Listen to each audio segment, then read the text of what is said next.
So economics is ultimately a study, a discipline that has a very clear progenitor, right? It has a very clear origin. So in 1776, this guy named Adam Smith wrote this book, titled it The Wealth of Nations. And to give a little context, because, this is 250 years ago, to give a little context, up until this point in time, the wealth of nations was seen to be a very boring and stark thing, right? It was the amount of gold you had. Why was it the amount of gold you had? Well, because in the feudal society, gold was what you paid your, clergies and your knights and things like that. And then as we emerged out of the feudal society, gold is what you paid your mercenaries and your soldiers. It's what you paid international debts with when you got into wars with other people or trade feuds. It's what you settled your international trade debt with. So the wealth of nations was said to be known, obviously, as the amount of gold that you had stockpiled. Well, Adam Smith comes in as a kind of political philosopher and talks about how the wealth of nations is not necessarily, it doesn't have, the real wealth of nations is the amount of economic output that the nation can do every year. And so what Adam Smith pointed out, which funnily enough is something that is consistently pointed out, one of the most famous female economists, Joan Didion, in the early 1930s, had this amazing quote that said, "I understand what economics is. It's the confusion of stocks with flows." And that's essentially what was happening at the beginning. Adam Smith was saying, no, it's not the stockpile, the stock of gold or wealth that really measures how well off the nation is, but it's the economic output per year. It's the flow of economic activity.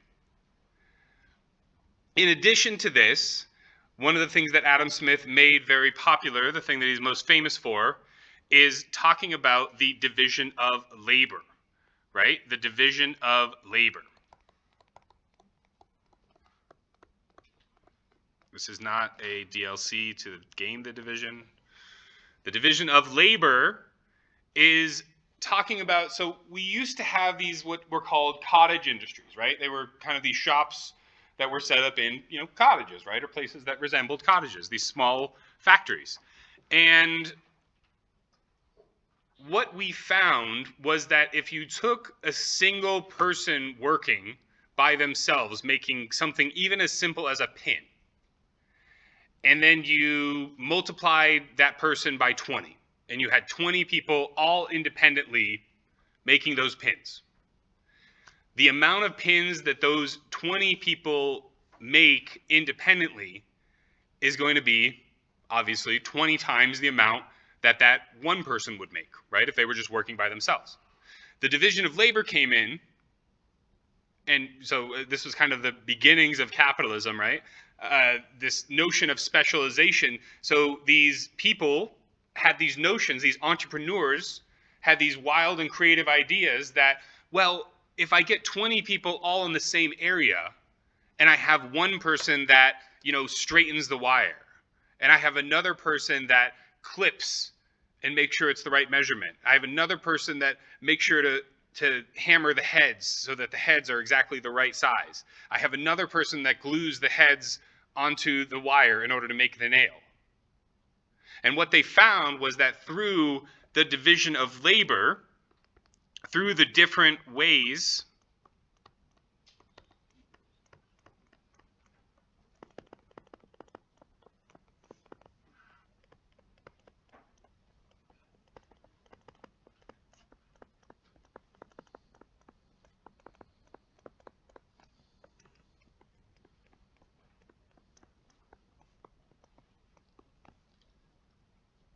So when you separate them into different tasks and they know the task to focus on,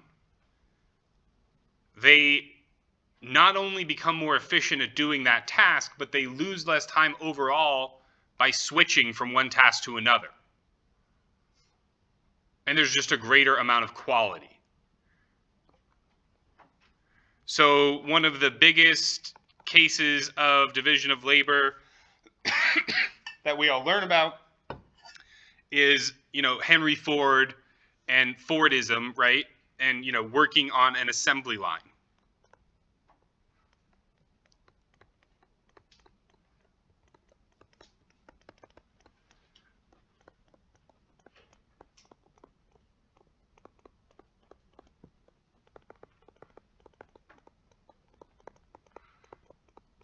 That was how Henry Ford was able to make vehicles so cheap he could undercut the rest of the competition. And, his whole shtick was he wanted to make a car cheap enough that his employees could afford to buy it. Quick little quibble. Ford did not invent the notion of dividing tasks on an assembly line. It was actually a guy named Frederick Taylor. So you'll often hear things talked about as Taylorism or Fordism, because Frederick Taylor was the first guy who really theoretically kind of proved it out. Ford was the first commercial success of it, if that makes sense. So by dividing and subdividing tasks, you can produce a greater quantity of output. So if you have those 20 people, each one of them doing individual tasks to make the nails, to make the pins or whatever, they're going to make, 400 times as many pins rather than 20 times as many. And so the other half of this is when they specialize.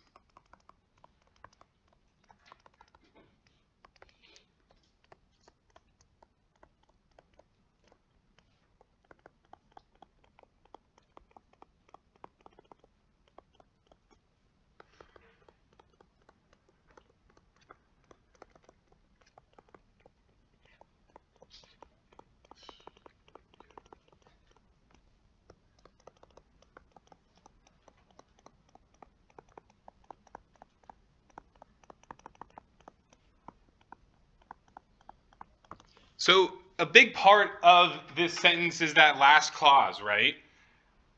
You specialize them into specific particular tasks for which they're well suited.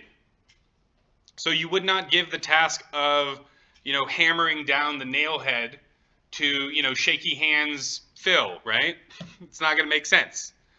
You don't give the task of, reading the ruler to, somebody that, has a very heavy prescription or whatever the case may be, right? So you work towards people's strengths. You work towards the ways that they are well suited.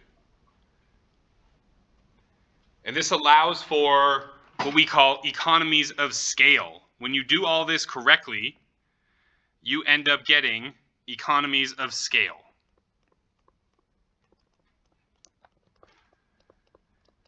And so economies of scale are essentially the pin factory or the nail factory example that I've been butchering, right? This says that, as the inputs increase by, X percent, economies of scale mean that your output must increase by, ideally a lot more than X percent. And so when we have economies of scale, this results in the average total cost, or ATC, to constantly decrease.